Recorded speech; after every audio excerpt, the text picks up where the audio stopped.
In today's video, I'm going to teach you how to record a bounce check in QuickBooks Online. Dealing with a bounce check might seem daunting at first, but with QuickBooks, the process can be done smoothly and efficiently. So, let's dive right into it. First, you'll want to navigate to the top right corner of your QuickBooks interface and click on the New button. Once you've done that, look for and select Invoice. This step is crucial as it sets the stage for recording the bounce check accurately within your system. Next, you'll need to select the customer associated with the bounce check. Enter all the necessary details about this particular transaction. Be meticulous here, ensuring every bit of information is accurate and up to date. It's essential to maintain clear records for future reference and for maintaining good customer relations. Moving forward, let's focus on the product or service section. Here, you'll select NSF fee. If this is the first time you're recording such a fee, you'll have to add it as a new item. When adding a new product or service, choose non-inventory for the type. This category is perfect for fees like these because they don't involve tangible items that need stock tracking.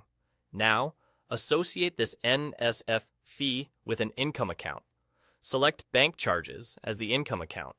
This step ensures that the MSF fees are categorized correctly for bookkeeping purposes. Proper categorization helps in maintaining accurate books and understanding where your business stands financially.